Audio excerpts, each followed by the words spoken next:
స్తోత్రాలు. ప్రభా, మరి ఉదయకాలం నుంచి మధ్యాహ్నం వరకు క్లాసులు చక్కగా నడిపించినందుకు నీకు స్తుతులు స్తోత్రాలు. మరి ఈ సమయంలో మధ్యాహ్నం నుంచి మాకు మంచి భోజనం ఇచ్చినందుకు కూడా నీకే స్తుతులు స్తోత్రాలు. అది ఎవరు ద్వారా ఇచ్చావు, దాని కొరకు ఎవరు ప్రయాసపడ్డారో ప్రభా, వారందరినీ జ్ఞాపకించుకుంటున్నాం. వారిని అత్యంతంగా ఎత్తిపట్టుకొని వారి అవసరతలన్నీ తీర్చిదిద్దు.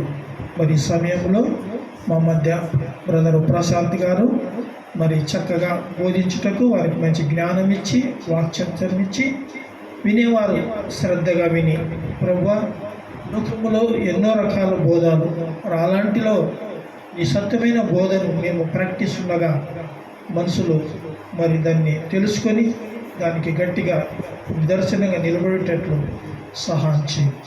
ఈ క్లాసులో మా మధ్యన ఉండి ఆది అంత వరకు సాయంత్రం 5 గంటల వరకు నడిపించుటకు కరెంటు వాతావరణము మాకు సమస్తము అనుకూలంగా నడిపించమని ప్రభు యేసు నామమున అడిగి వేడుకుంటున్నాం తండ్రి, ఆమేన్. బ్రదర్ ప్రశాంత్ గారు వచ్చి మనకి వాక్యం అందిస్తారు.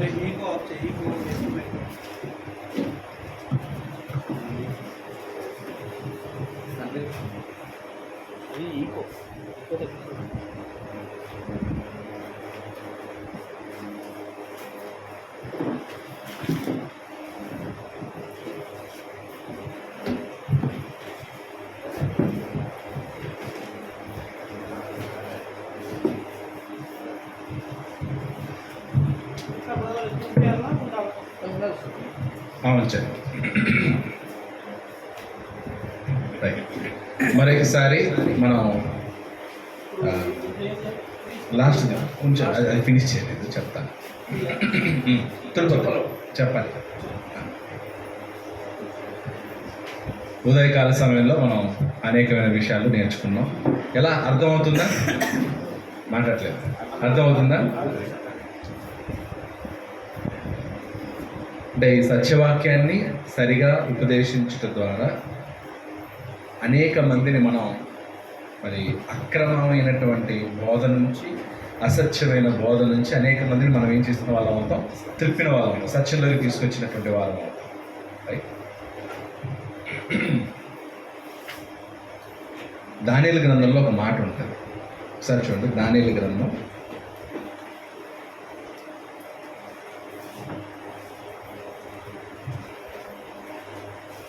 12వ అధ్యాయం 3వ వచనం. దానియేలు 12:3. బుద్ధిమంతులైతే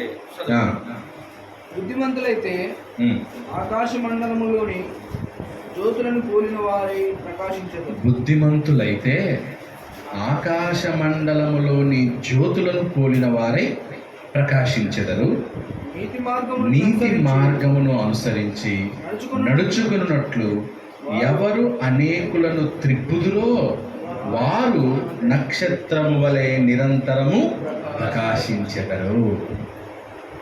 ఎవరైతే నీతి మార్గము అనుసరించినట్లు నడుచుకున్నట్లు ఎవరు అనేకులను త్రిప్పుతారో వారు నక్షత్రముల వలె నిరంతరము ప్రకాశించెదరు. సో కాబట్టి మనం ఎలా ఉండాలి? బుద్ధిమంతులంగా ఉండాలి.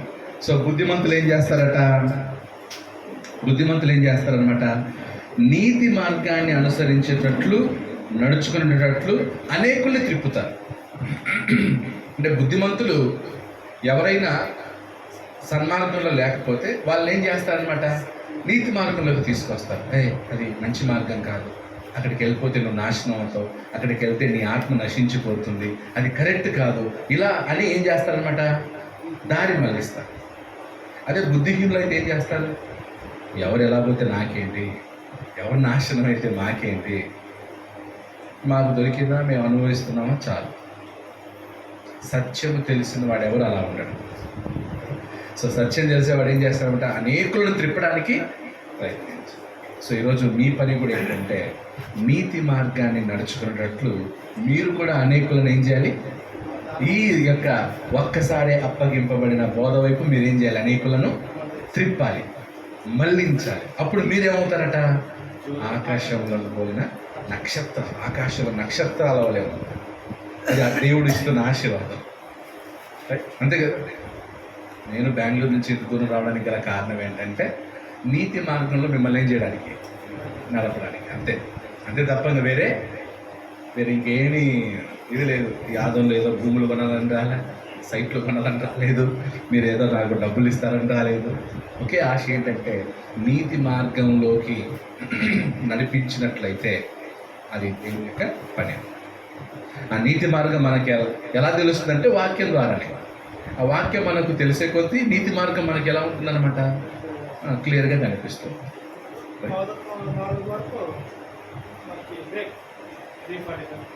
Okay, 3:45 break. Okay right. మనం సత్యవాక్యాన్ని సరిగా ఉపదేశించే దాంట్లో కాలం చూసాం.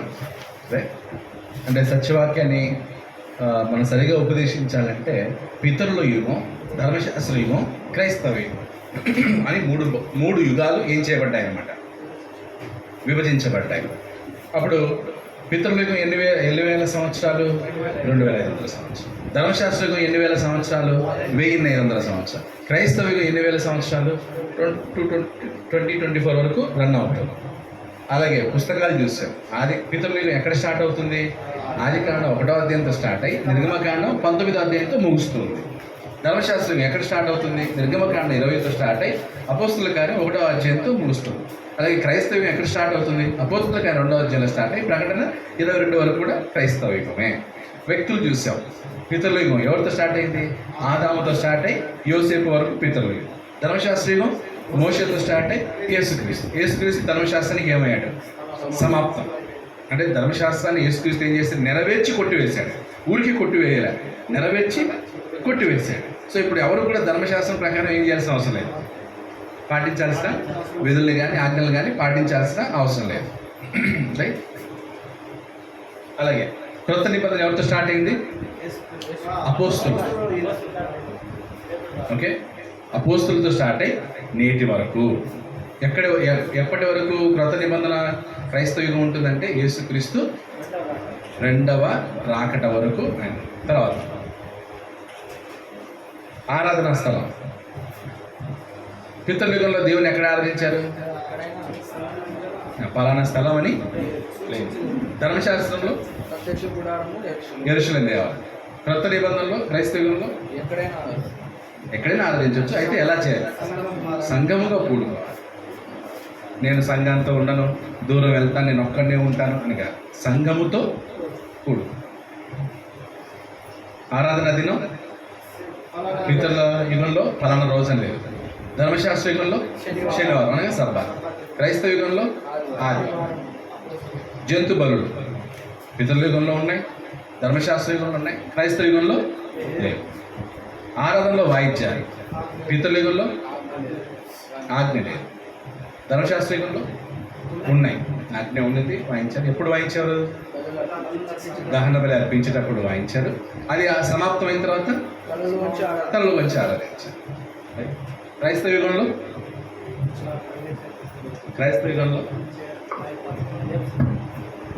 యుగంలో ఏంటంటే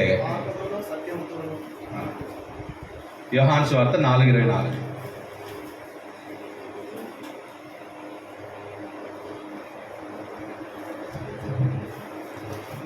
యోహాను సువార్త 4:24.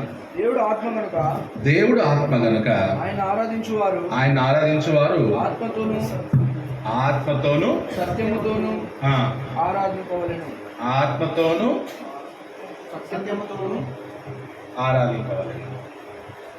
ఆత్మతోను సత్యముతోను ఆరాధింపవలెను. అలాగే 1 కొరింథీ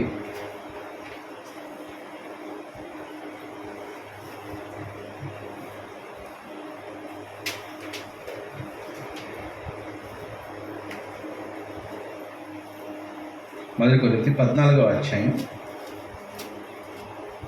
15. కాబట్టి ఆత్మతో ప్రార్థన చేతును, మనసుతోను ప్రార్థన చేతును, ఆత్మతో పాడుదును, మనసుతోను పాడుదు. చాలు, ఆత్మతో ప్రార్థన చేస్తాను, మనసు. సో అక్కడ క్రొత్త నిబంధనలో ఆరాధన ఏంటనమాట, ఆత్మ మనస్సు. ఆత్మ ఎలా పాడాలి, మనసుతో పాడాలి. ఎలా పాడాలి? ఆత్మతో పాడాలి. ఆత్మతో పాడుదును, మనసుతో పాడుదు. ఆత్మతో పాడడానికి, మనసుతో పాడడానికి వాయిద్యాలు అవసరం. అవసరం లేదు. మనసుతో పాడడానికి వాయిద్యాలు అవసరం. ఇప్పుడు ఇక్కడ నిలబడి పాటలు పాడారు. ఎలా పాడారు? ఆత్మతో పాడారు, మనసుతో పాడారు. ఏది కాదు, వాయిద్యాల సహాయం లేకుండా పాడారు. అంతే కదా? ఆత్మ ఇన్వాల్వ్ అయింది, మనసు ఇన్వాల్వ్ అయింది.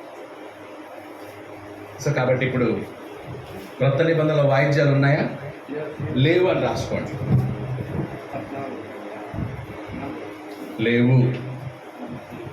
మరి ఎలా పాడాలి? ఆత్మతో పాడాలి, మనసుతో పాడాలి. ఆత్మతోను సత్యముతోను ఆరాధించాలి. దీనికి ఇంకా ఎఫెసీ పత్రిక 5వ అధ్యాయం, ఎఫెసీ పత్రిక 5వ అధ్యాయం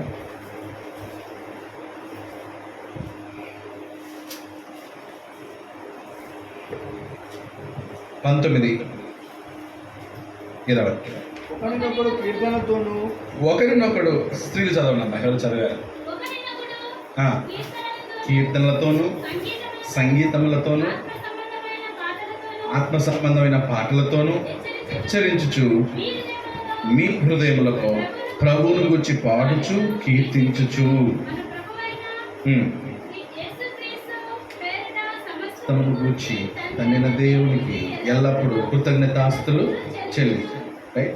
ఆత్మ సంబంధమైన పాటలతోనూ హెచ్చరించుచు మీ హృదయములలో ప్రభువును గూర్చి పాడుచు కీర్తించుచు. ఎక్కడ పాడాలంట? మీ హృదయంలో ప్రభువును గూర్చి పాడాలి. ఎక్కడ పాడాలి? హృదయంలో పాడాలి. హృదయంలో పాడుచు, హృదయంలో కీర్తిస్తూ. ఇప్పుడు హృదయంలో పాడడానికి, హృదయంలో కీర్తించడానికి వాయిద్యాలు అవసరమా? ఆత్మతో పాడడానికి, మనసుతో పాడడానికి వాయిద్యాలు ఏమో అవసరం లేదు.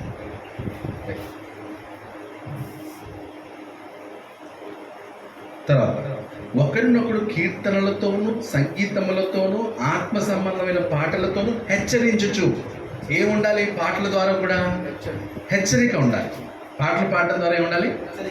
హెచ్చరిక ఉండాలి. వాయిద్యాలు హెచ్చరిస్తాయా? బోధిస్తాయా? ఒకరినొకరికి క్షేమాభివృద్ధి కలుగజేస్తాయా? అదే పాటలు చేస్తాయి. పాటల ద్వారా హెచ్చరించవచ్చు, పాటల ద్వారా బుద్ధి చెప్పొచ్చు, పాటల ద్వారా వాక్యం చెప్పొచ్చు. నెక్స్ట్ కొలస్సీ పత్రిక, కొలస్సీ పత్రిక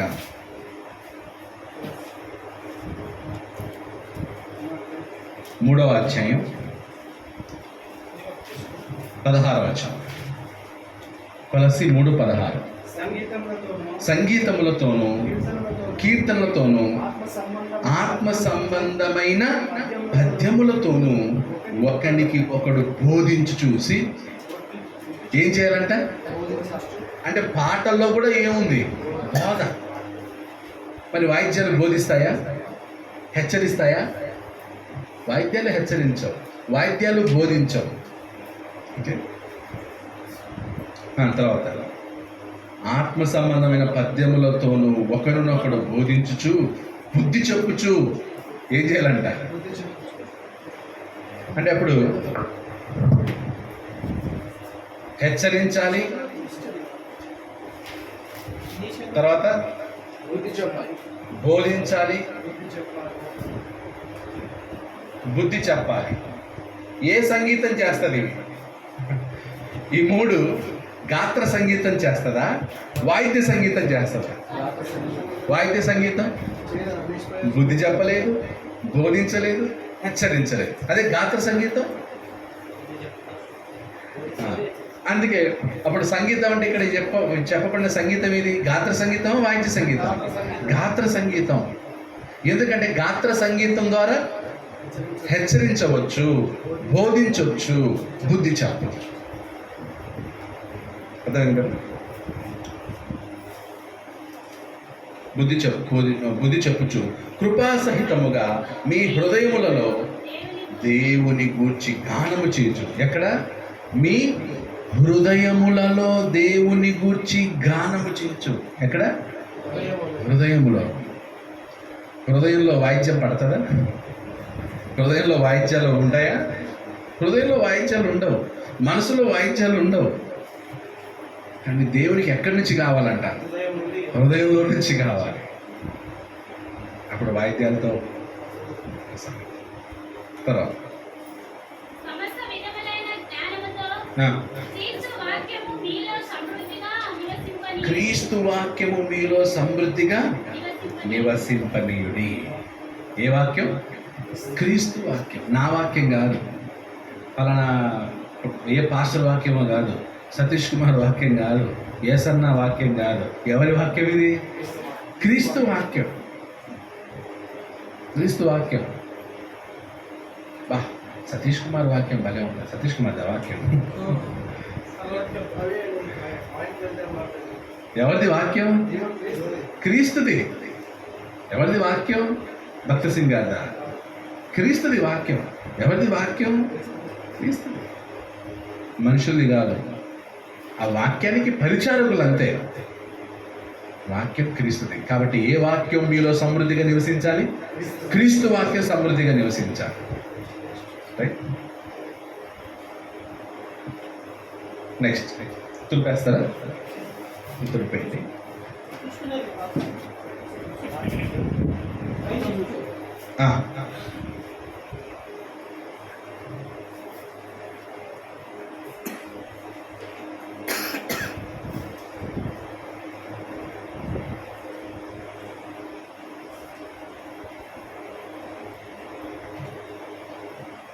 ఆరత్నంలో వాయిద్యాలు అయిపోయినాయి.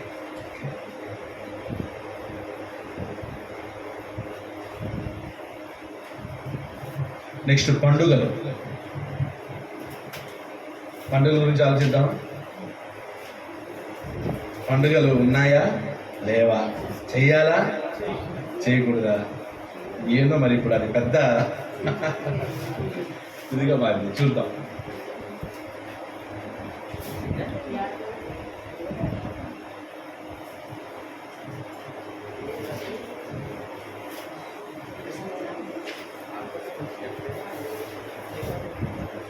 ఓకే,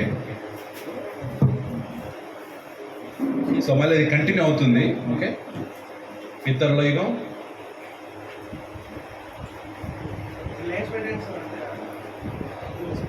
ఓకే, పితరుల యుగం, ధర్మశాస్త్ర యుగం, క్రైస్తవ యుగం.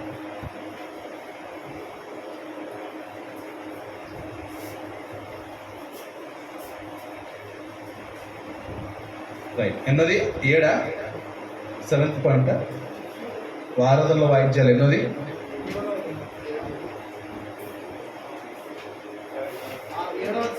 ఓకే, ఇది 7వది.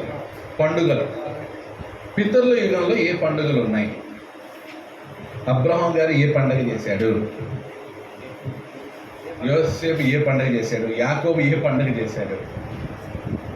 పితరుల యుగంలో పండుగలు ఉండేవా? లేవు. ఆజ్ఞ లేదు. పలానా పండుగలు చేయమని ఏం లేదనమాట. ఆజ్ఞ లేదు. కొంతమంది బర్త్డేలు చేసుకునే వాళ్ళు, రిచ్ పీపుల్, రాజులు బర్త్డే చేసుకునేవాళ్ళు. ఫరో పుట్టినరోజు కూడా జరిగిందనమాట ఐగుప్తులో. చాలా రేర్. కాబట్టి పండుగలు పితరుల యుగంలో లేవు. ఆజ్ఞ లేదు. మన అంటే పితరులు ఈ పండుగ చేశారు, పలానా పండుగ చేశారని పండుగల పేర్లు కానీ ఏవి లేవు. ధర్మశాస్త్ర యుగంలో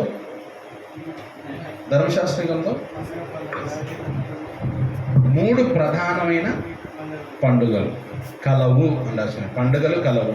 ఎక్కడ? ధర్మశాస్త్ర యుగం. 1 పస్కా పండుగ, 2వది పెంతెకోస్తు పండుగ, 3వది గుడారముల పండుగ. ఎక్కడ ఇది? ధర్మశాస్త్ర యుగం. ధర్మశాస్త్ర యుగంలో 3 ప్రధానమైన పండుగలు: పస్కా పండుగ, పెంతెకోస్తు పండుగ, గుడారముల పండుగ. ఓకే, ఎందుకు చేసేవాళ్ళు ఈ పండుగ? ఈ పండుగ ఎందుకు చేసేవాళ్ళు? ఐగుప్తు దేశం నుంచి ఇశ్రాయేల్ జనాంగాన్ని విడిపించినందుకు ఆ, వాళ్ళ బానిస బ్రతుకు నుంచి జ్ఞాపకం చేసుకోవడం. ఏ పండగ చేసినా కూడా జ్ఞాపకం చేసుకోవడానికి పండగ చేశారు. ఎందుకనమాట? జ్ఞాపకం. ఏ జ్ఞాపకం అనేది చూద్దాం. ఫస్ట్ పస్కా పండుగ. పస్కా అంటే ఇంగ్లీష్లో పాస్ ఓవర్ అన్నారు, దాటిపోవుట. పస్కా అనే మాటకు అర్థం ఏంటన్నమాట? దాటిపోవుట. దేవుడు ఇశ్రాయేలీయులను ఐగుప్తు నుంచి తీసుకురమ్మని ఎవరికి అప్పగించాడు బాధ్యత? మోషే. మోషే ఐగుప్తుకి వెళ్ళి 10 తెగులు రప్పించాడు. చివరి తెగులు ఏది? జ్యేష్ఠ పుత్రుని యొక్క మరణం. సో ఫరో పంపించాడు, ఎన్ని చేసినా ఫరో పంపించాడు. లాస్ట్ తెగులు ఏదన్నమాట? మరణం. సో మరణ దూతను పంపిస్తాడు. అంతకుముందు మోషేకి ఏం చెప్తాడంటే, మోషే నువ్వు ఒక గొర్రెను తీసుకో, ఆ గొర్రెను వధించి ఆ గొర్రె యొక్క రక్తం ఏం చేయాలంటే ఇశ్రాయేలీయుల ఇంటి వాకిట ఏం చేయాలన్నమాట? ఆ రక్తాన్ని పోయాలి గుమ్మానికి. ఎవరైతే ఇస్తారో వాళ్ళ ఆ గుమ్మానికి ఆ రక్తం మరకల్ని పోయాలి. ఓకే, ఐగుప్తులో ఇళ్లకు పోయకూడదు. అప్పుడు మరణదూత వచ్చినప్పుడు ఏ ఇంటికైతే రక్తపు మరకలు ఉంటాయో ఆ ఇంటిని చూచి మరణదూత ఏం చేస్తారనమాట? దాటిపోతాడు. ఆ ఇంట్లో ఉన్న వాళ్ళని ఎవరిని చంపకుండా ఆ ఇల్లుని ఏం చేస్తారనమాట? దాటిపోతాడు. ఆ దాటిపోయేదాన్నే పస్కా అంటారు. దాటిపోయేదాన్ని పస్కా. అప్పుడు వాళ్ళు ఈ పండుగ చేసేటప్పుడు పిల్లలు అడుగుతారు, ఇశ్రాయేలు పిల్లలు, ఎందుకు చేయాలి పస్కా పండుగ అంటే, అప్పుడు తల్లిదండ్రులు పిల్లలకి ఏం చెప్పాలంటే, బాబు నాయనా, దేవుడు మన పితరులని ఐగుప్తులో ఉన్నప్పుడు మరణదూత నుంచి కాపాడాడు. ఎలా కాపాడాడంటే, ఒక గొర్రె తీసుకోమని చెప్పాడు, దాని రక్తాన్ని పంచలకు పోయమన్నాడు. ఏ ఇంటికైతే రక్త మరకలు ఉంటాయో ఆ ఇంటి నుంచి ఆ ఇంట్లో ఉన్న జ్యేష్ఠుని చంపకుండా మరణదూత ఏం చేస్తాడు? ఆ ఇల్లుని దాటిపోతాడు. దాన్ని జ్ఞాపకం చేసుకోవడానికే పస్కా పండుగను చేస్తున్నాం అని తల్లిదండ్రులు ఎవరు చెప్పాలి? పిల్లలకు చెప్పాలి. ఎందుకు? మరచిపోకుండా, దేవుడు చేసిన మేలును మర్చిపోకుండా ఉండడానికి పస్కా పండుగ చేయాలి. అంతే. ఎందుకు జ్ఞాపకం ఉంచుకోవాలి? మర్చిపోతాం కాబట్టి. మర్చిపోకుండా ఉండడానికి జ్ఞాపకం చేసుకోవాలి. జ్ఞాపకం చేయాలంటే దానికి ఒక పండుగ, అందుకే పస్కా పండుగ. ఓకే, నెక్స్ట్ రెండోది పెంతెకోస్తు పండుగ. పెంతెకోస్తు పండుగ ఏంటంటే కోతకాలముల పండుగ.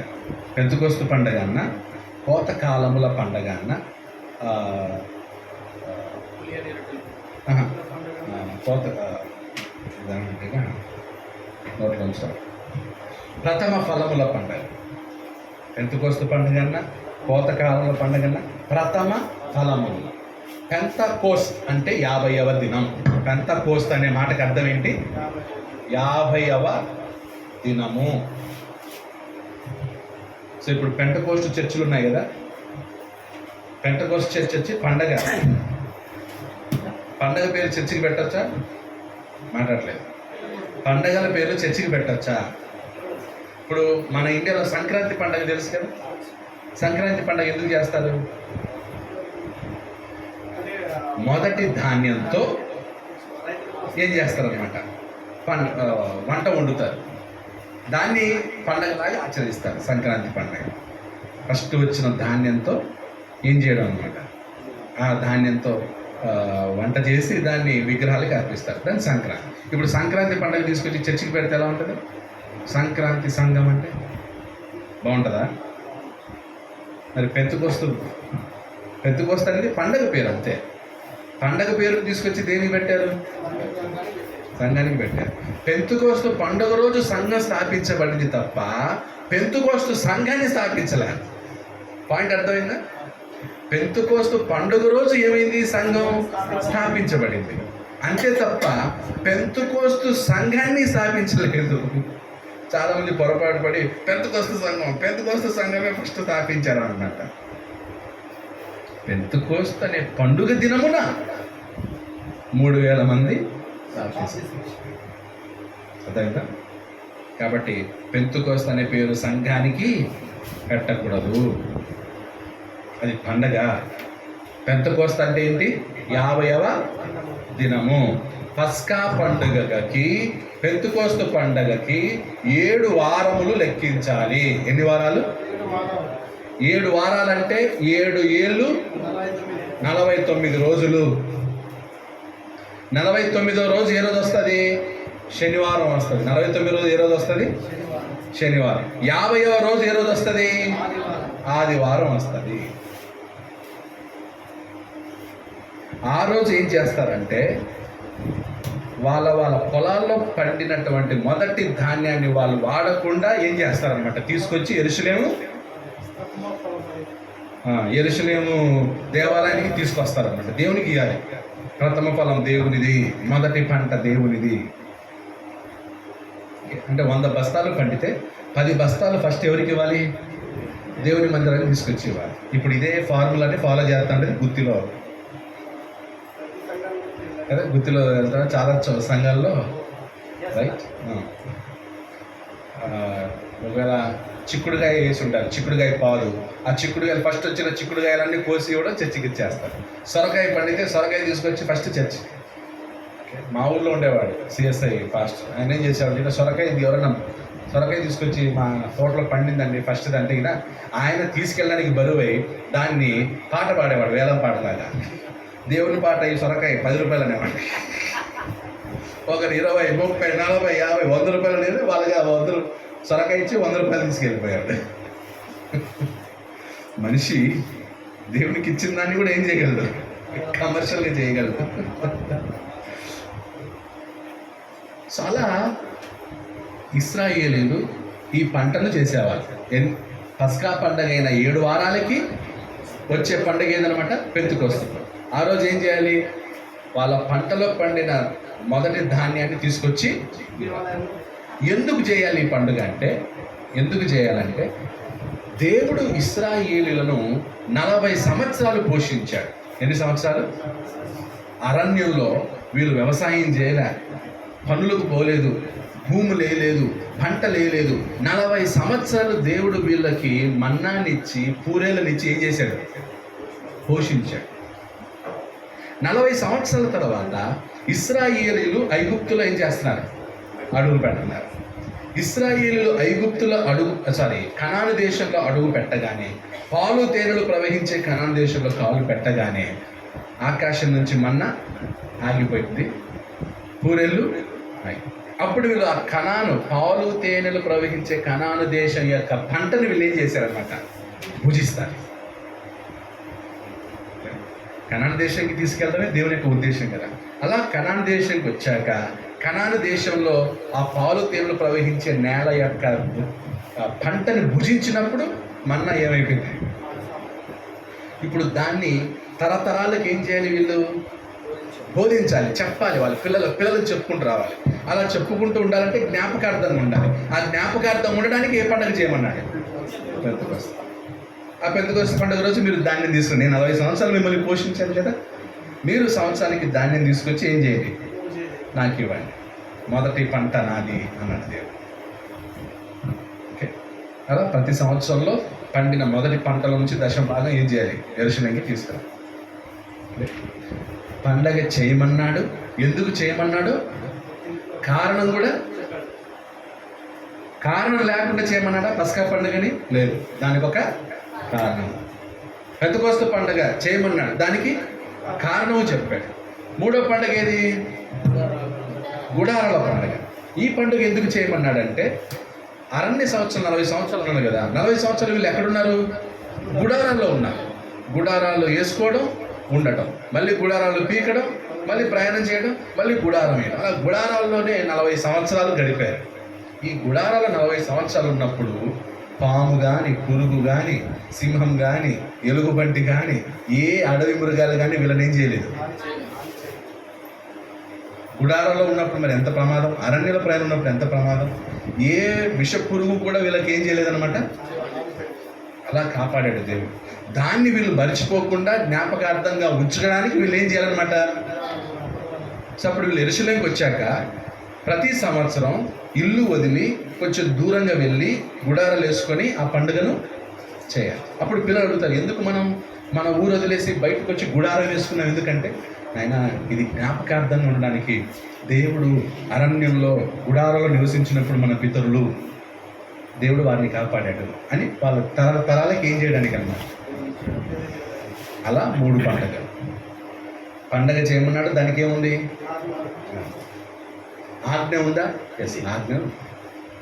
ఓకే, ఈ పండుగల గురించి మీకు వచనం కావాలా? రెఫరెన్స్ ఏమన్నా కావాలా? ఓకే, లేవియకాండం 2వ అధ్యాయం, లేవియకాండం 23, 1 నుంచి 21.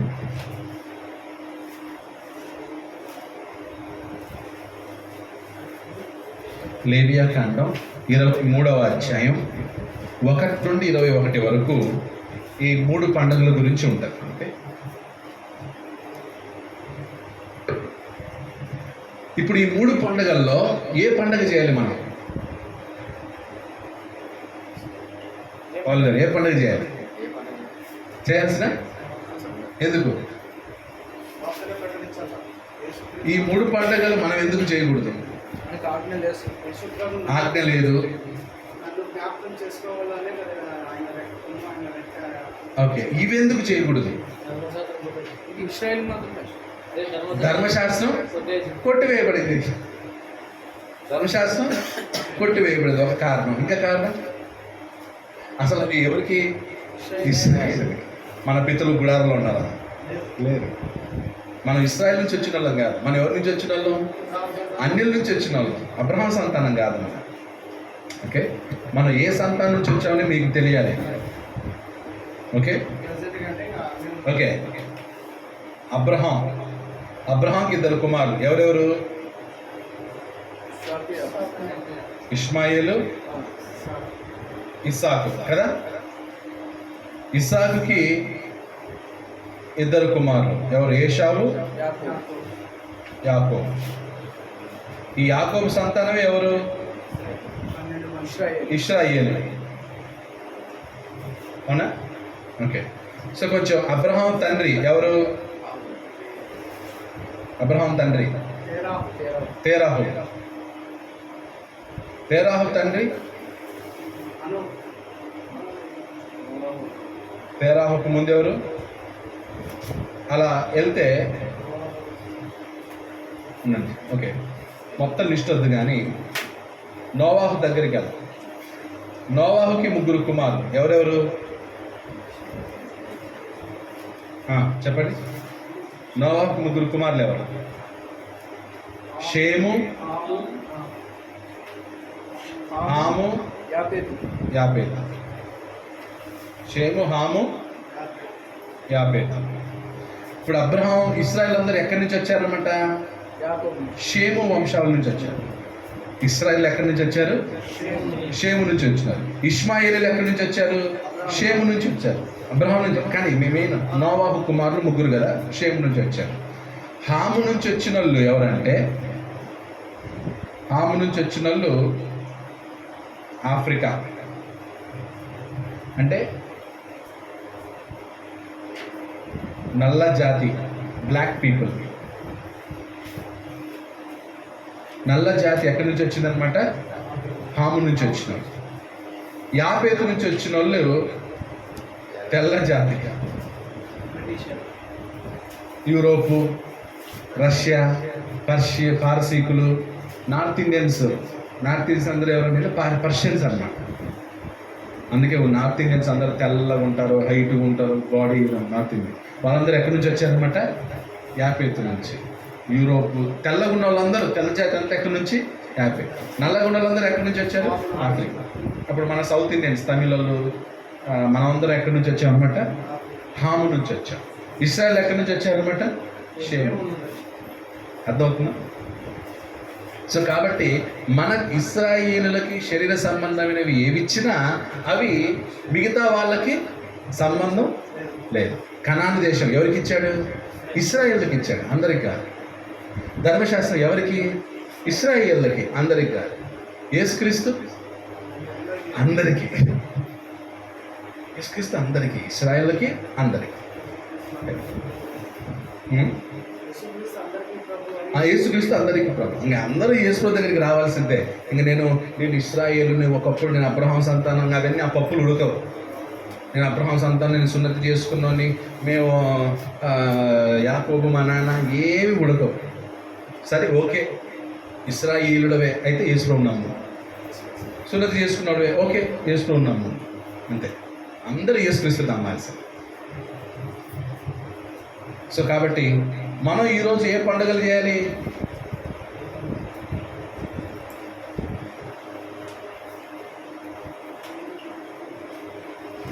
ఈరోజు మనం గుడారాల పండుగ చేయాలా? చేయాల్సిన. పెంతెకోస్తు పండుగ చేయాలా? చేయాల్సిన అవసరం లేదు. పస్కా పండుగ చేయాలా? చేయాల్సిన అవసరం. కానీ కొంతమంది చేస్తున్నారా? కొన్ని కదా, కోతకాల పండుగలని.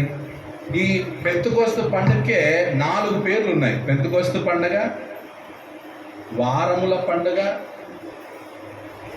ప్రథమ ఫలముల పండుగ, కోతకాలముల పండుగ. పెంతెకోస్తు పండుగ, వారాల పండుగ, ప్రథమ ఫల పండుగ, కోతకాలం పండుగ. ఓకే. పస్కా పండుగకి ఇంకొక పేరు ఉంది,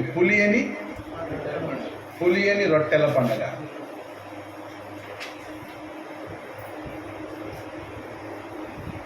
ఓకే. ఇప్పుడు చేస్తే అన్నీ చేయాలి, లేదా ఏమి చేయదు. ధర్మశాస్త్రం ఎలా అంటే 90 చేసి 10 చేయలేదనుకో, అంత శూన్యం. చేస్తే ఏం చేయాలి? అని చేయాలి. ఇప్పుడు హోసన్నా మినిస్ట్రీస్ వాళ్ళు గుడారాల పండుగ చేస్తారు, మిగతావి చేయరు కదా. ఇంకొంతమంది పెంతెకోస్తు పండుగ చేస్తారు, మిగతావి చేయరు. చేస్తే ఏం చేయాలి? అన్నీ చేయాలి.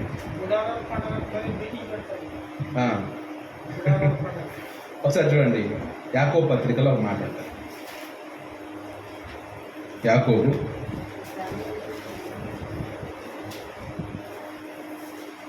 2వ అధ్యాయం 10వ వచనం.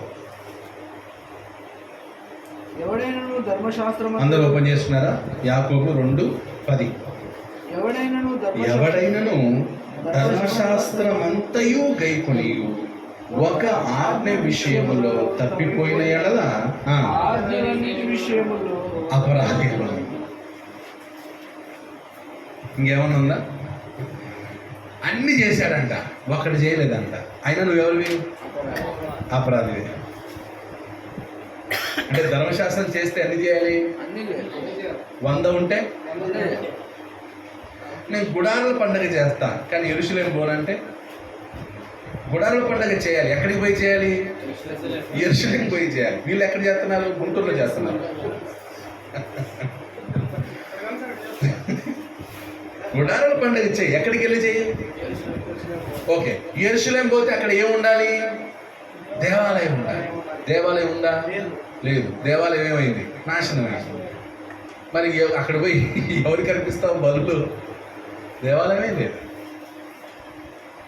అంటే ధర్మశాస్త్రం కొట్టివేయబడింది అనే దానికి నిదర్శనం ఏంటంటే యెరూషలేములో దేవాలయం లేదు. దేవాలయం లేదు, కానీ అక్కడక్కడ తిరిగి ఆయన పనులు చేసిన, క్రియలు చేసేటివి మాత్రం గుర్తులు మాత్రం ఉన్నాయి కాబట్టి వాటి గురించి పోతున్నారు జనాలు. అక్కడ దేవాలయమే లేదు అసలు. దేవాలయం లేదు అంటే దానికి సూచన, దేవుడు దాన్ని తీసేశాడనే దానికి సూచన. అంతే మాత్రం. ధర్మశాస్త్రానికి ప్రాణం ఉంది, ధర్మశాస్త్రం అమల్లో ఉందంటే దేవాలయం ఉండేది. కానీ దేవాలయం అవసరం లేదు. యేసు చెప్పాడు కదా, ఏంటి? ఈ దేవాలయం రాయి మీద రాయి లేకుండా ఏమవుతుంది? పడగొట్టబడుతుంది. నేను 3 రోజుల్లో దాన్ని.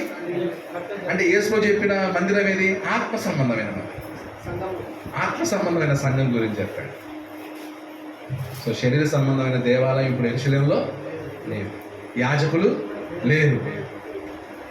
ఒకవేళ మనం పోయినా యాక్చువల్లీ మనం ఎవరో అన్నిలో సున్నతి చేసుకోకుండా ఎవడు కూడా దేవాలయంలోకి ఎంటర్. అప్పుడు గుడారాల పండుగ చేసే వాళ్ళందరూ ఏం చేయాలి? ఫస్ట్ సున్నతి చేసుకోవాలి. గుడారాల పండుగ చేసేవాడు సున్నతి చేసుకోవాలి. మరి సున్నతి చేసుకుంటున్నాడా? సున్నతి చేయకుండా గుడారాల పండగ చేయడం ఏందిరా? చేస్తే ధర్మశాస్త్రంలో ఒక పుల్లైనను తప్పిపోకుండా ఏం చేయాలన్నమాట. అందుకే ఎవరు ధర్మశాస్త్రాన్ని ఏం చేయలేకపోయారు, నెరవేర్చలేకపోయారు. యేసు తప్ప ఎవరు ధర్మశాస్త్రాన్ని ఏం చేయలేదు. అందులో లోపం ఉంది కాబట్టి దేవుడు దేన్ని ఇచ్చాడు? క్రొత్త నిబంధన ఇచ్చాడు. ఇప్పుడు క్రొత్త నిబంధనలో వచ్చిన తర్వాత కొంతమంది ఏం చేస్తున్నారు, మేము పాత నిబంధనది కావాలి, అది కూడా బాగుంది కదా దాన్ని చేద్దామంటారు. కొట్టేసిన దాన్ని నువ్వు ఎలా పాటిస్తావు? మళ్ళీ క్వశ్చన్, అమ్మని అప్పుడు అలాంటిది బైబిల్ ఎందుకుందమ్మా చెప్తాను. బైబిల్ ఎందుకుందో చెప్తాను.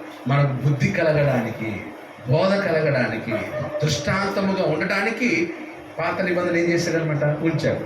పాత నిబంధనలో దేవుడు ఇలా వ్యవహరించాడు, దేవుడి గురించి తెలుసుకోవడానికి. అంతే తప్ప పాత నిబంధన యొక్క సిద్ధాంతములను, ఆచారాలని పాటించడానికి కాదు. సో కాబట్టి 3 పండుగలు ఉన్నాయి. ఇప్పుడు క్రైస్తవ యుగంలో ఏ పండుగ, క్రైస్తవ యుగంలో ఏ పండుగ చేయాలి చెప్పండి. క్రైస్తవ యుగంలో ఏ పండుగలు చేయాలి? క్రిస్మస్. అంటే ఆరాధనే.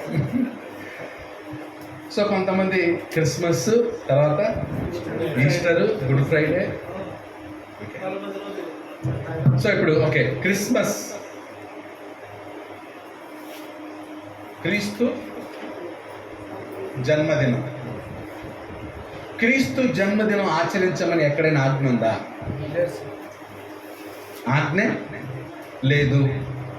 మెయిన్ సింపుల్ అంతే. క్రిస్మస్ చేయమని ఆజ్ఞ లేదు. ఒకవేళ నేను చేసినా ఏం నువ్వే క్రిస్మస్ చేస్తే నరకని పోతావని ఎక్కడ లేదు. చేస్తే ఏంటంటే వృథా ప్రయాస. ఏంటంటే అనమాట వృథా, వ్యర్థమైంది. క్రిస్మస్ రోజు నేను 50,000 ఖర్చు పెట్టినా. ఎవరు పెట్టమన్నారు? క్రిస్మస్ పండుగ ఎంత ఖర్చు అవుతుంది? ఎవరైనా చెప్పగలరా? అమ్మ ఎంత అవుతామా క్రిస్మస్కి? క్రిస్మస్ పండుగ ఎంత ఖర్చు అవుతుంది? పోయిన క్రిస్మస్కి ఎంత ఖర్చు అయింది అమ్మా? ఎంత? 10,000 అవుతుందా? ఓకే, మినిమం 10,000 ఉంటుందా? ఒక క్రిస్మస్ పండుగ చేయాలంటే 10,000 అవుతుందా? ఓకే ఓకే, ఓ 20,000 వేసుకున్నాం. బంధువులు వచ్చిన ఒకరోజు పోతారా? ఓ 3 రోజులు, వారం రోజులు ఉంటారు. మరి వాళ్ళందరికీ వండి పెట్టి అమ్మా 20,000 అవుతుందా? 30,000 అయిందా? ఓకే, 30,000. ఈ 30,000 అప్పు తెచ్చి క్రిస్మస్ చేయాలా? ఈ అప్పు తీర్చే లోపల మళ్ళీ ఇంకో క్రిస్మస్ వస్తాయి. అది తీర్చే లోపల ఏమవుతుంది? ఇంకో 5-6 నెలలు అయిపోతుంది. మళ్ళీ ఈస్టర్, గుడ్ ఫ్రైడే వచ్చారు.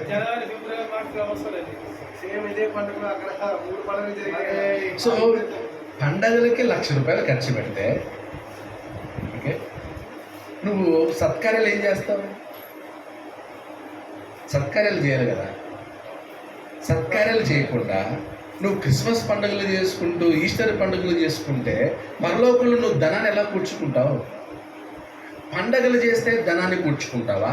సత్కార్యాలు చేస్తే ధనాన్ని కూర్చుకుంటావా పరలోకంలో? మరి నీ ఎంతసేపు ఇంకా క్రిస్మస్ పండుగ రావడం, నువ్వు బట్టలు కొనుక్కొని, నీ పిల్లలకు బట్టలు కొనిస్తుంది, బంధువులకు బట్టలు కొండ్రి, వండుకుండ్రి, తిండ్రి, అయిపోయా. మళ్ళీ వచ్చా మళ్ళీ అన్నిటికీ దీనికి అయిపోతే సత్కార్యాలకి డబ్బులు ఉంటున్నాయా? క్రిస్మస్ పండుగలు ఆచరించడం వలన సత్కార్యాల లెక్కలోకి రాదు. రేపు తీర్పు రోజున నువ్వు ఎందుకు పండగ చేయలేదు అని అడగడు, ఎందుకు చేశావు అని అడగడు, ఎంత ఖర్చయిందని. నీకేం తెలుసు ప్రభువా, సంవత్సరానికి ₹1,00,000 ఖర్చు పెట్టే నీ పండగకి, నీ పుట్టినరోజుకు తెలుసా అని అంటే యేసు ప్రభు ఏమంటాడు? నేను చేయమని చెప్పినాను. నువ్వు వండుకొని, నువ్వు తిని, నువ్వు బట్టలు కొనుక్కొని నా పేరు మీద చెప్తావా? మెయిన్ నీ బర్త్డే ఎప్పుడు? జూన్ 6. ఓకే, జూన్ 6 పుట్టావని ఎలా తెలుసు? వాళ్ళు రాసుకున్నారు.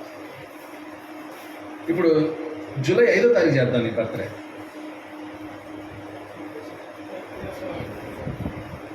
లేదా ఈరోజు సాయంత్రం కేక్ తీసుకొచ్చింది మన ఫిలిప్ బర్త్డే చేద్దాం, ఒప్పుకుంటారు వాళ్ళ ఆయన. ఎందుకు ఎట్లా ఈరోజు ఎలా సార్ మా వాడిది బర్త్డే June 5 అయితే ఇప్పుడు చేస్తారు ఇది మీరు? దాటినప్పుడు చేయకూడదు, ముందు చేయకూడదు. ఎందుకు? తెలుసు కాబట్టి. ఏ రోజు పుట్టాడో తెలుసు కాబట్టి ఆ రోజుకి ఏమొచ్చింది విశేషత. ఓకే, మీ బర్త్డే తెలుసా మీకు? కాబట్టి ఆయనకి విశేషత. ఏ రోజు కేక్ కట్ చేసినా ఏ బర్త్డేనా? అవునా, ఈరోజు అన్నది సర్లే అయ్యి ఉంటుందిలే అంటే అంత ఏముండదు అనమాట. ఇప్పుడు నాది July 1 యాక్చువల్లీ కాదు, స్కూళ్ళల్లో రాసిచ్చారు July 1. నిజమైన బర్త్డే మా అమ్మకి తెలియదు, ఎవరికి తెలియదు. ఇప్పుడు July 1 అని అందరూ మా ఫ్యామిలీలో అందరూ సెలబ్రేట్ చేస్తారు. నాకు ఎలా ఉంటుంది, మరి నేను ఆ రోజు పుట్టలేదు కదా. మా అబ్బాయికి చాలా హ్యాపీ, నా బర్త్డే చేయడానికి చాలా సంతోషం. నాకు ఎలా ఉంటుంది, నేను ఆ రోజు పుట్టలేదు కదా, నాకు ఒరిజినల్ కాదు కదా, నాకంత ఇది ఉంటుంది, మజా ఉండదు. అది మా వాడు చేసినప్పుడు, మా అబ్బాయికి చేసినప్పుడు వాడు చాలా హ్యాపీ. ఎందుకు? వాడికి తెలుసు, నాకు తెలుసు, అందుకు నాకు ఆనందం అవుతుంది. మా అబ్బాయి పుట్టినరోజు దేవుని యేసు ప్రభు December 25వ తారీఖు పుట్టాడని ఎవరికి తెలుసు? తెలియదు, ఎవరికి తెలియదు. అప్పుడు యేసు ప్రభుకి ఎలా ఉంటుంది బర్త్డే చేస్తే? నేను December 25 పుట్టడం ఏందిరా, ఎవరు చెప్పారు నీకు? December 25 ఎందుకు, డిసెంబరే ఎందుకు పుట్టాడంటే ఇది ఒకటి చెప్తారు. ఇది గొర్రెలు రాత్రి వేళ తమ మందను, అవునా, ఎక్కడి నుంచి వచ్చినాం? లూకాసు వార్త చూడండి, ఓపెన్ చేయండి, 2వ అధ్యాయం.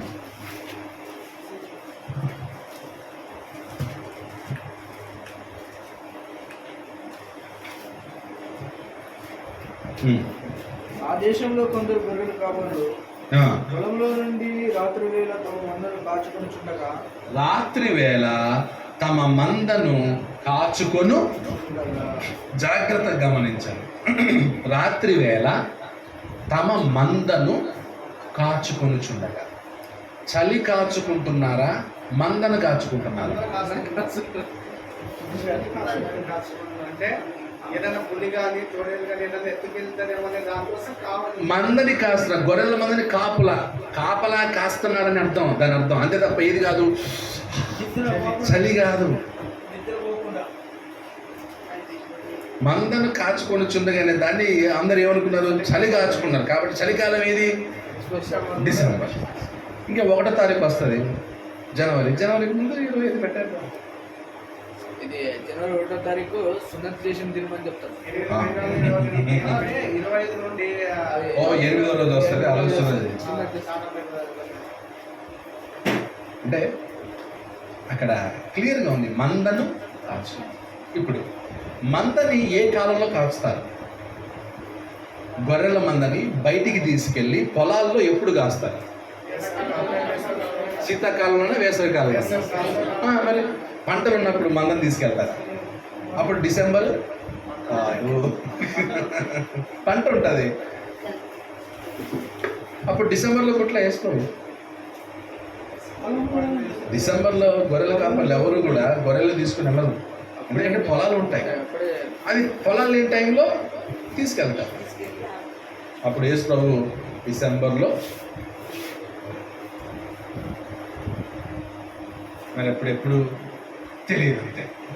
ఆయన జన్మించాడు. కానీ ఈ రోజుకి ఎంతోమంది ఎప్పుడు పుట్టారో తెలుసా? మీకు తెలుసా మీ బర్త్డే? బర్త్డే లేదు తెలియదన్నమంత మీరు లేనట్ట. బర్త్డే లేదు ఆయన తెలియదంట, కానీ ఉన్నాడా లేదా? యేసు బర్త్డే లేదు తెలియదు మనకి, ఉన్నట్ట లేనట్ట? ఉన్నట్టే. బర్త్డే ఉంటేనే ఆయన ఉన్నట్టని కాదు. ఇప్పుడు తెలియనప్పుడు ఎలా చేస్తాం? అర్థమైందా?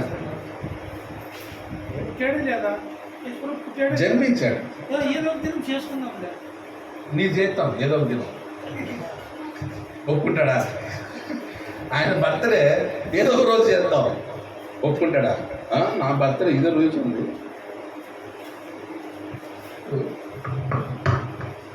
ఓకే, డిసెంబర్ 25 యేసు పుట్టాడే అనుకుందాం. పుట్టక ముందు ఆయన ఎక్కడున్నాడు? గర్భంలో ఉన్నాడు. ఓకే, గర్భంలో 9 నెలలు ఉన్నాడు. 9 నెలలకు ముందు ఎక్కడ ఉన్నాడు ఆయన? తండ్రి యొద్ద ఉన్నాడు. పరలోకంలో ఉన్నాడు. సో పరలోకంలో ఆయనకి వయసు ఎంత అప్పుడు? లేదు, పరలోకంలో ఆయన ఆల్రెడీ ఉన్నాడు.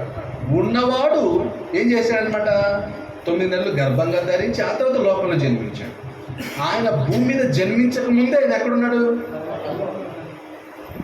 ఇప్పుడు ఫిలిప్ జూన్ 6వ తారీఖు పుట్టాడు.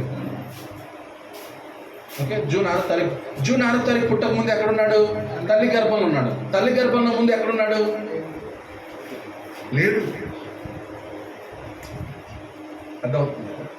తల్లి గర్భంలో పిండంగా రూపించబడే కొడుకు నువ్వు లేవు, అసలు నీ ఉనికే లేదు.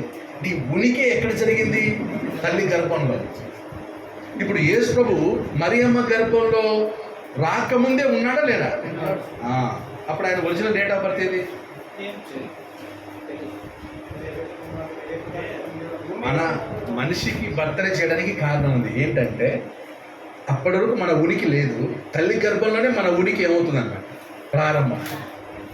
తల్లి గర్భంలో మన ఉనికి ప్రారంభం అవుతుంది. అప్పుడు వాడు జన్మిస్తాడు. జన్మించినప్పుడు పలానా రోజు పుట్టాడని బర్త్డే సెలబ్రేషన్ చేసుకోవడం దాంట్లో ఏముందనమాట? న్యాయం ఉంది. యేసు ప్రభు డిసెంబర్ 25 కంటే ముందున్నవాడు. ఆయన భూమి మీదకి రాకముందు ఆయన ఉన్నవాడు. అప్పుడు ఆయన ఒక వయసు. యేసు ప్రభు పుట్టలేదు, వచ్చాడు. భూమి మీదకి వచ్చాడన్న తప్ప భూమి మీద పుట్టాడనకూడదు. భూమి మీద పుట్టినోడా, భూమి మీదకి వచ్చినోడా? అంటే ఆల్రెడీ ఉన్నాడు. ఉన్నవాడు శరీరం ధరించుకొని వచ్చాడు. మనం పుట్టాము. ఎందుకు? అంతకుముందు మనం తల్లి గర్భంలో మనం రూపించబడక మునుపు మనం లేము, అసలు మన ఉనికి లేదు. అర్థమవుతుందా? పెళ్లిగానులు ఎవరున్నారు ఇక్కడ? ఓకే, రేపు నీకు పెళ్ళైన తర్వాత నీకు నీ భార్యకి మీరు ఓకే గర్భం ధరించక మునుపు ఇంకా వాళ్ళకి ఎవరు పుడతారో తెలియదు. నీకు మీ ఆ అబ్బాయికి పెళ్ళి అయ్యే వాడికి ఏ బిడ్డ పుట్టారో తెలియదు. వాళ్ళు కలుసుకోవాలి, తర్వాత పిండంగా కణం పిండం అవ్వాలి. అప్పుడు ఆ పిండం కూడా కొన్నిసార్లు 1-2 నెలలకి మళ్ళీ డ్రాప్ అయ్యే ఛాన్స్ ఉంటుంది. అది మనిషి జన్మ. అందుకే మనం పుడుతున్నాం. యేసు ప్రభు పుట్టలే, వచ్చిన వాడు.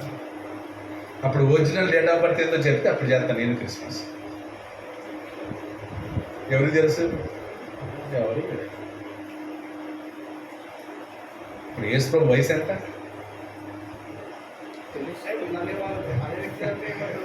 వయసు లేదు యేసు ప్రభుకి. ఆయనకి వయసు లేదు. వయసు అంటే దేవునికి వయసు ఉండదు. దేవునికి వయసు చెప్పగలమా? తెలిసిన ఏజ్. మనకి వయసు. ఇప్పుడు నేను చెప్పేది ఆయన రాకముందు వయసు ఎంత? ఏ వయసులో ఆయన భూమి మీదకి వచ్చాడు? లేదు, ఆన్సర్ లేదు దానికి.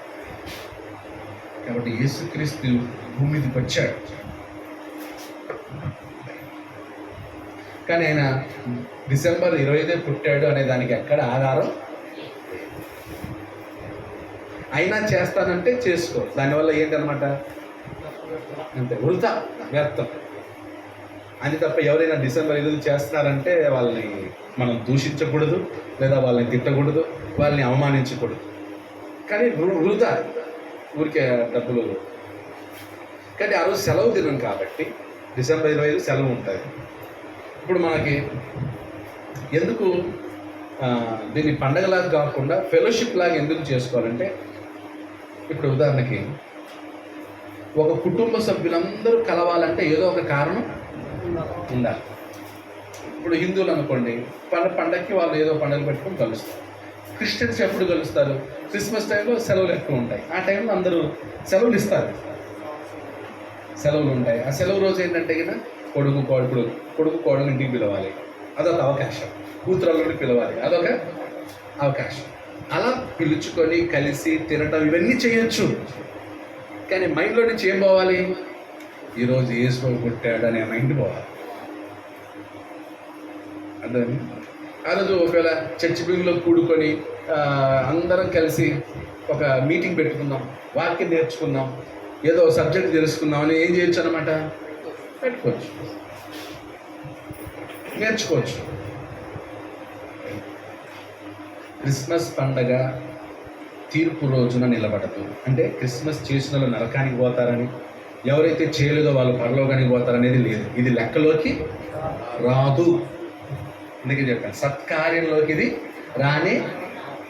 చేసినా జీరో, చేయకపోయినా నేను క్రిస్మస్సే చేయలేదు హీరోలాగా ఫీల్ అవ్వద్దు. అది లెక్కలోకి, నువ్వు చేసినా చేయకుండా లెక్కలోకి రాదు. నీ అప్పుడు ఎలా ఉంటుంది చెప్పండి ఒకసారి. లెక్కలోకి రాంది ఎలా ఉంటుంది? కానీ ఏంటంటే ఒక అనుభూతి ఉంటుంది. ఏది? కొడుకు కోడలు మనవాళ్ళు వాళ్ళందరూ రావడం వల్ల కొంచెం అది ఒక అవకాశం. ఇప్పుడు మనం హిందూ పండుగలకి పిలవలేము, క్రైస్తవ పండుగ క్రిస్టియన్ హాలిడేస్ అన్నీ గుర్తుంది కాబట్టి పిలవచ్చు. దీనివల్ల ఒక మంచి ఒకటి చెప్తా. క్రిస్మస్ వల్ల ఒక మంచి ఏంటంటే, ఇప్పుడు మన ఇరుగు పొరుగింటోళ్ళు పక్కింటోళ్ళు హిందువులు ఉంటారు. సో వాళ్ళకి ఏదో ఒకటి తీసుకెళ్ళి వాళ్ళకి ఇచ్చి ఏం చేయొచ్చు అనమాట, కొంచెం క్రీస్తుని ప్రకటించే అవకాశం. ఇప్పుడు ఉదాహరణకి బెంగళూరులో కేక్ ఇస్తారు, కేక్ ఉంటుంది, కేక్ తర్వాత చిప్స్, దాంతోపాటు ఒక బైబిల్, అందులో ఒక బైబిల్ పెట్టి ఇచ్చామనుకో, ఈరోజు క్రిస్మస్ పండుగ కదా అందుకే బైబిల్ ఇచ్చారు. మిగతా రోజుల్లో బైబిల్ ఇవ్వండి, తీసుకోరు. అది ఆ రోజైతే స్వీట్స్ దాంతోపాటు ఒక బైబిల్ పెట్టి ఇవ్వడం, అలా ఒక ఏంటనమాట సంబంధం డెవలప్ చేసుకున్నట్టు. అంతే తప్ప చేసే వాళ్ళని దోషుల్లాగా చూడద్దు, చెయ్యని వాళ్ళేమో ఉప్పొంగొద్దు. మీరు చేస్తారు మేము చెయ్యం అని ఇలా కూడా వద్దు. చేస్తున్నారా? Okay okay. చేయట్లేదా? ఓకే. వాళ్ళ ఇంటికి బంధువులు వచ్చి ఉంటారు, పాపం నీ ఇంటికి రాలేదు, కుళ్ళుకోవద్దు. వాళ్ళ ఇంటికి వచ్చారు, మా ఇంటికి రాలేదు కాబట్టి క్రిస్మస్ రోజే పిలుచుకోవాలా, వేరే రోజు పిలుచుకోవచ్చుగా అని వాళ్ళు ఏం చేయొద్దు, హేళన చేయాలి. ఇప్పుడు మత శాఖలు కూడా క్రిస్మస్ చేయాలి, హేళన చేయొద్దు. అర్థమవుతుందా? సో దాంట్లో న్యూట్రల్ అన్నమాట. ఎందుకు న్యూట్రల్ చెప్తుంటే దానివల్ల ఆ రోజుని మంచిగా కూడా ఏం చేయొచ్చు. కానీ ఎక్కువ క్రిస్మస్ రోజు అమ్ముడు పోయేంత సారాయి ఏ పండగ అమ్ముడు పోతాడు ప్రపంచంలో? ఏ రోజు సారాయి ఎక్కువ అమ్ముడు పోతుందంటే, ఏ పండగకి ఎక్కువ అమ్ముడు పోతుందంటే క్రిస్మస్ పండగకి ఎక్కువ అమ్ముడు పోతుంది. అంటే ఏంటి దాని అర్థం?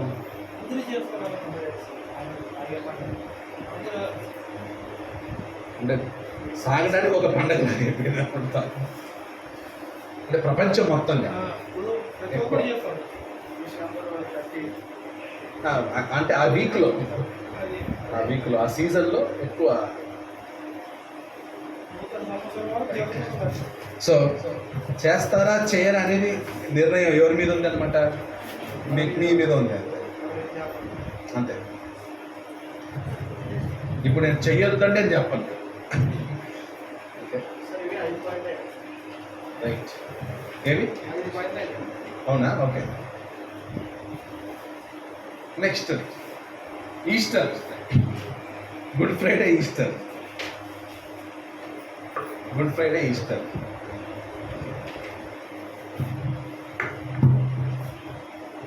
గుడ్ ఫ్రైడే అంటే మంచి శుక్రవారం. ఈస్టర్ పునరుత్థానం పండుగ. సో అది మామూలు జనరల్ చెప్తాను. ఇప్పుడు ఈస్టర్ ప్రతి సంవత్సరం ఒకే రోజు వస్తుందా, మారుతూ ఉంటుందా?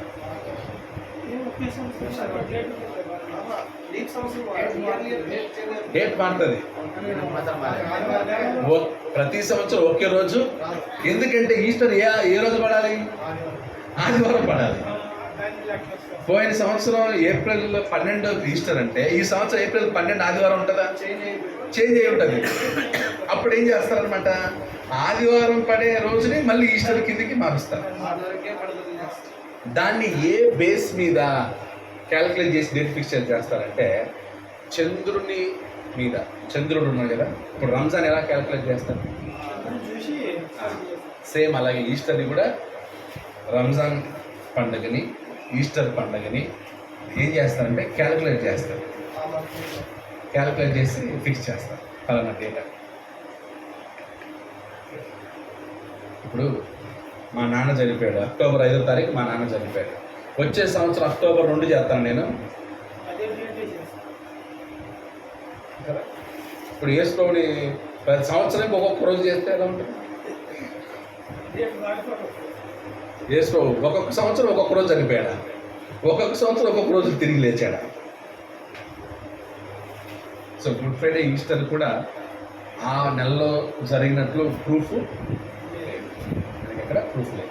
ఏంటంటే ఒక జస్ట్ జ్ఞాపకం చేసుకోవడానికి చేస్తున్నారు. కానీ అది ఏమైపోయిందంటే మూఢనమ్మకంగా ఆచారంగా మారిపోయింది. క్రిస్మస్ కానీ గుడ్ ఫ్రైడే ఇవన్నీ కూడా ఒక ఆచారం, మూఢనమ్మకంగా అయిపోయింది. 40 రోజులు ఉపవాసం, లెంట్ డేస్. ఇప్పుడు యేసుప్రభు 40 రోజులు ఉపవాసం ఎప్పుడు చేశాడు? శ్రమలకు ముందా, బాప్తిజం పొందిన తర్వాత? ఆయన బాప్తిజం పొందింది ఎప్పుడు? 30 సంవత్సరాలు. 30 సంవత్సరాలలో ఆయన 40 రోజులు ఏం చేశాడు? ఉపవాసం ఉన్నాడు. తర్వాత ఏమొచ్చాయి? శ్రమలు వచ్చాయి. ఎన్ని సంవత్సరాల తర్వాత?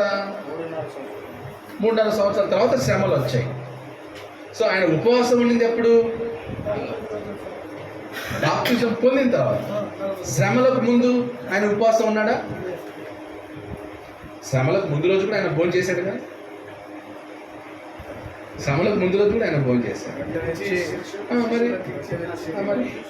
సో కాబట్టి 40 రోజులు ఉపవాసం ఎందుకు చేస్తున్నారు శ్రమల టైంలో? ఆయన 40 రోజులు ఉపవాసం ఉండింది ఎప్పుడు? బాప్తిజం పొందాడు. అర్థమవుతుందా? 40 రోజుల ఉపవాసానికి ఆయన శ్రమలకి మధ్య 3 సంవత్సరాల గ్యాప్. కానీ 40 సంవత్సరాల ఉపవాసాన్ని తీసుకెళ్ళి దేనికి పెట్టారు? ఓకే, రంజాన్ టైంలో 40 రోజులు ఉపవాసం ఉండేది. అయ్యప్ప దీక్ష టైంలో 40 రోజులు వాళ్ళు ఉపవాసం ఉంది. మనమేం తక్కువ? మనలో 40 రోజులు లెంట్ డేస్. సో ఈ 40 అనేది ఇక్కడ నుంచి వచ్చింది, బైబిల్ నుంచి వచ్చింది. బైబిల్ నుంచి వచ్చిన తర్వాత మిగతా అన్ని చోట్ల ఈ కాపీ. సో కొత్త నిబంధనలో ఎక్కడా కూడా క్రిస్మస్ చేయమని, ఈస్టర్ చేయమని, ఆచరించమని ఎక్కడ ఆజ్ఞ లేదు. చేస్తామంటే నీ కర్మ, నువ్వు చేస్తూ ఉంటావు. నేను చేసేది తీరుతానంటే చేసుకో, ఇంకేం చేస్తాను? సో వాక్యం ఇలా చెప్తుంది అంతే. వాక్యం అలా చెప్తుంది. చెయ్యొద్దు, చెయ్యండి అని నేను, మీరేం చేయండి అనమాట అవగాహన. అందుకని మీ కొడుకు కోడలు వస్తే మేము క్రిస్మస్ చెయ్యం, రావద్దు అని చెప్పారు. పాపం వాళ్ళకి కరెక్ట్గా 3-4 రోజులు సెలవులు కంటిన్యూగా వచ్చుంటే వాళ్ళు వస్తారు. వచ్చినప్పుడు వాళ్ళకి ఏం చేయాలి? వండి పెట్టడం అవి చేయాలి. కానీ ఈ భావం ఉంది కదా. నేనేం చెప్తానంటే తినడం ఇది ప్రాబ్లం కాదు, తినడం కొనడం ఇవన్నీ భావం. భావం ఏంటి?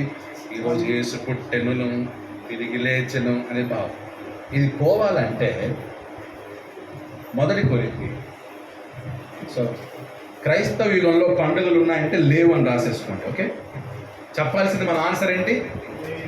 లేవు. క్రిస్మస్, ఈస్టర్ ఇవన్నీ మనుషులు కల్పించింది. అది వాక్యం చెప్పలేదు, దేవుడు చెప్పలేదు, మనుషులు కల్పించింది. ఒక నిమిషం. క్రైస్తవ యుగంలో పండుగలు కలవా? లేవు. మరి క్రిస్మస్, ఈస్టర్ ఇవన్నీ మనుషులు కల్పించాడు. బ్రాకెట్లో మనుషులు కల్పించింది.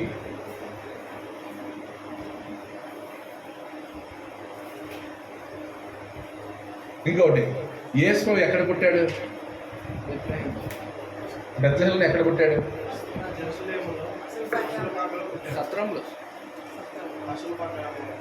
ఎక్కడ పుట్టాడో చదవండి ఒకసారి చూడండి.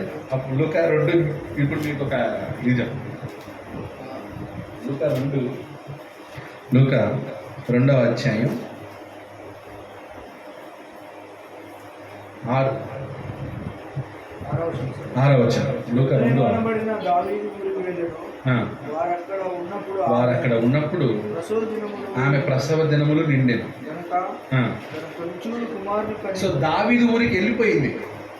వెళ్ళిన తర్వాత ప్రసవ దినాలు నిండాయి. కనుక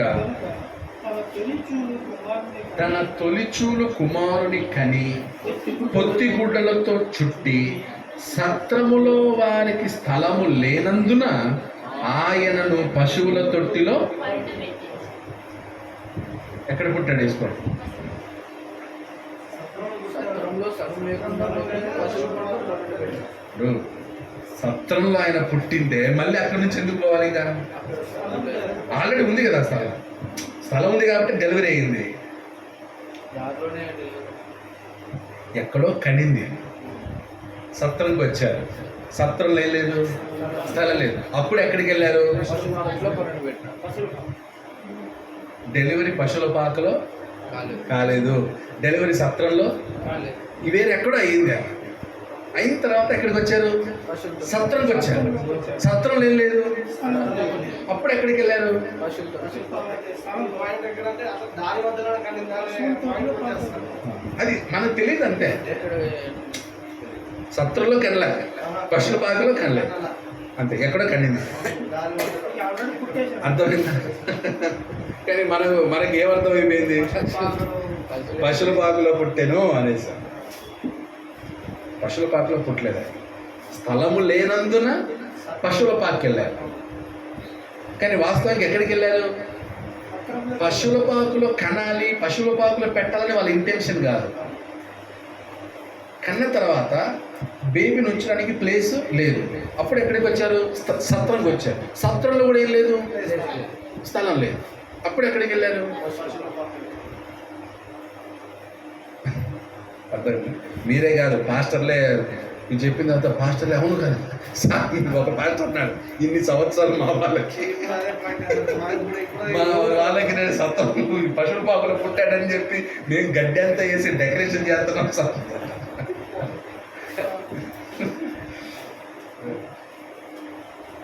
ఇందాక మనం ఆలోచించాం, మందను కాచుకొని చుండిరి, చలి కాచుకోవట్లే, మందను అన్నారు.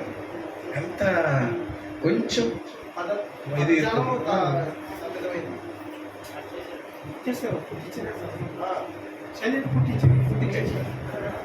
రైట్. ఇప్పుడు 1 కొరింథీ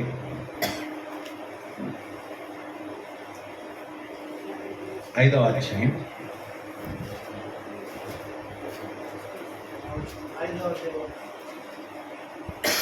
5వ అధ్యాయం 6 నుంచి చదువు. 1 కొరింథీ 5వ అధ్యాయం 6. మీరు అతిశయపడుట మంచిది మంచిది కాదు. ఆ, నీలో వెండి కొంచెమైనను మీ ముద్దంతయు పులియ జీవులని మీరు ఎరుగరా? మీరు పులియని పిండి లేనివారు మీరు కనుక పులిపిండి లేనివారు గనుక క్రొత్త క్రొత్త ముద్ద అవుటకై ఆ పాతదైన పులిపిండిని తీసి పారవేయుడి.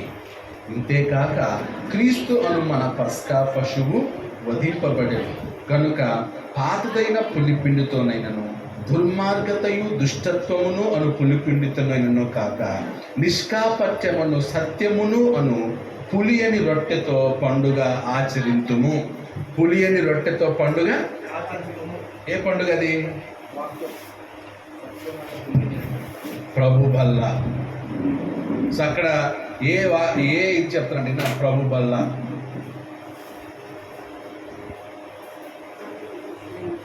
ప్రభు బల్ల కార్యక్రమాన్ని ఏమంటాడు అక్కడ? పండుగ అంటాడు. ఇదే పండుగ. ప్రతి ఆదివారం పండుగ. ఇప్పుడు మనం ప్రభు బల్ల ఎప్పుడు చేస్తున్నాం? ప్రతి ఆదివారం చేస్తాం. అప్పుడు మనకు పండుగ ఎప్పుడు? ప్రతి ఆదివారం పండుగ. అంటే అప్పుడు ప్రభు బల్ల కార్యక్రమాన్ని ఎలా చేయాలి? పండగ ఎలా చేస్తావు? పండగ వాతావరణం ఉండాలి. అంటే ఆనందం. పండగలు ఏముంటుంది? ఆనందమే కదా. పండగలు ఏముంటుంది? సంతోషం కదా. పండగలు ఏముంటుంది? స్నానం చేస్తాం. పండగ అంటే ఏంటి? స్నానం చేస్తాం, మంచి బట్టలు వేసుకుంటాం, ఫ్రెష్గా ఉంటాం, సంతోషంగా బంధువులతో కలుస్తాం. అదే వాతావరణం ఆదివారం. ఆదివారం అనగానే పొద్దున్నే లేచి స్నానం చేసి బట్టలు వేసుకొని చర్చికి వచ్చేసి అందరితో కలిసి మాట్లాడి కుర్చీలను వేసి సంతోషంగా ఆనందంగా పాటలు పాడుతూ ప్రభు బల్లలో ఇప్పుడు మనకు ప్రభు బల్లే పండుగ అయితే సంవత్సరానికి ఎన్ని పండుగలు? 52 పండుగలు. మామూలుగా ఆచారానుసారంగా పండుగలు అయితే క్రిస్మస్, గుడ్ ఫ్రైడే, ఈస్టర్, జనవరి 4. మనకి ఏది బాగుంది? 52 పండుగలు కావాలా 4 పండుగలు కావాలా? ఈ 52 పండుగలకి ఖర్చు ఏమైనా ఉందా? అది 4 పండుగలకి జుట్టే మొత్తం పోయేటట్టు ఉంటుంది పండుగ. ఆ 4 పండుగలు చేసరికి అయిపోయాయి. సో పండుగ అనేది ఒక ఆచారంగా ఉండేది. కానీ యేసుప్రభు వచ్చాక క్రొత్త నిబంధనలో పండుగ అనేది ఆచారం కాదు. పండుగ అనేది ఏంటంటే అందరితో సమాధానంగా ఉండటం. పండుగ అనేది దుష్టత్వం లేకుండా ఉండటం. పండుగ అనేది కపటము లేకుండా ఉండటం. అదే కదా అన్నాడు, కలంకము లేనిది. నువ్వు ఎప్పుడైతే కలంకము లేకుండా ఉంటావో ఆ రోజే పండుగ. ఎప్పుడైతే నీలో దుష్టత్వం లేకుండా ఉంటుందో ఆ రోజే పండుగ. ఎప్పుడైతే నీలో మలినం కానీ, మోసపూరితం కానీ, అసూయ కానీ, కలహం కానీ ఇవి లేనప్పుడు, మత్సరం లేనప్పుడు అప్పుడే పండుగ.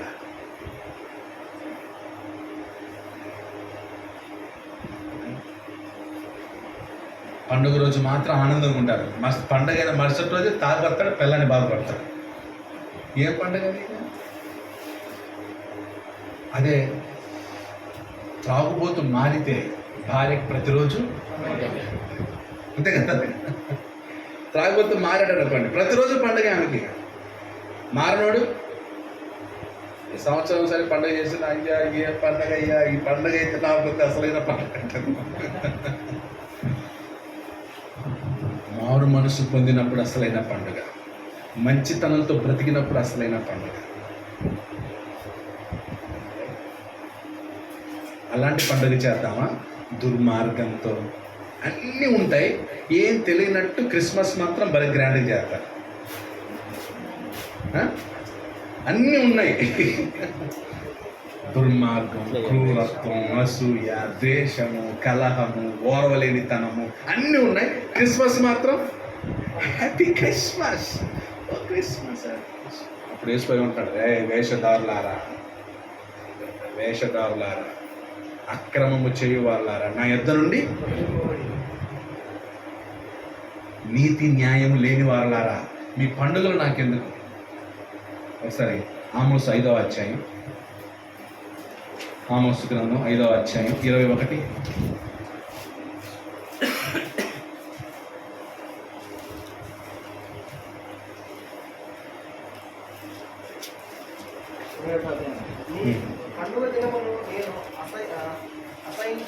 మీ పండుగ దినములను నేను అసహించుకొనుచున్నాను, వాటిని నీచముగా ఎంచుచున్నాను. మీ పండుగ దినములు నేను అసహించుకుంటున్నాను, వాటిని నీచముగా ఎంచుచున్నాను. వ్రత దినములను, మీ వ్రత దినాల్లో కలిగే వాసనను నేను ఆఘ్రానింపనొల్లను. నాకు మీరు దహన బలులు, నైవేద్యములు మీరు అర్పించిన నేను వాటిని అంగీకరింపను. సమాధాన బలులను మీరు అర్పించినను క్రొవ్విన పశువులను నేను చూడను. మీ పాటల ధ్వని నా యొద్ద నుండి తొలగనీయుడి. మీ స్వరమండలములు నాదము నాకు వినుట మనస్సు లేదు. నీళ్లు పారినట్లుగా న్యాయము జరిగించుడి, గొప్ప ప్రవాహము వలె నీతిని కనుక. అంటే ఏం లేదు? నీతి లేదు, న్యాయం లేదు, పండగ మాత్రం బ్రహ్మాండంగా జరుగుతున్నారు. అప్పుడు దేవుడు ఏమంటాడు? మీ పండగలొద్దు, మీ వ్రత దినాలు వద్దు, మీ పాటలొద్దు, మీ మ్యూజిక్ వద్దు, ఏమొద్దు. ఎందుకు? నీతి. ఈరోజు ఏది ముఖ్యం? పండగ చేయడం ముఖ్యమా, నీతి న్యాయంగా బ్రతకడం ముఖ్యం? పండగ చేస్తే నీతి న్యాయం వచ్చేస్తుందా? మీకేది కావాలి? పండగలు కావాలా? నీతి న్యాయం జరిగించే సంఘం కావాలి? ఈ సంఘంలో పండగలే చేయరు. మేము రాము.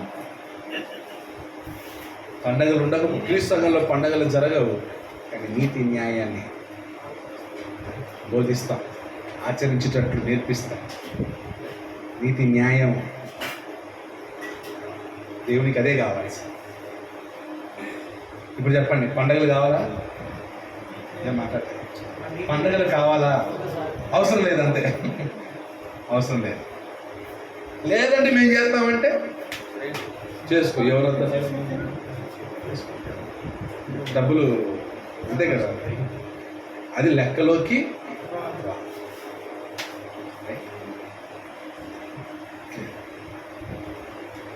Any doubt? ఏదైనా క్వశ్చన్ ఉందా? క్లియర్ అయిందా? టీ బ్రేక్ తీసుకో.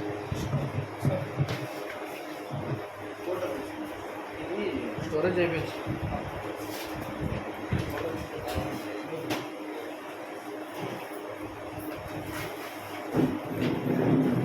వాటర్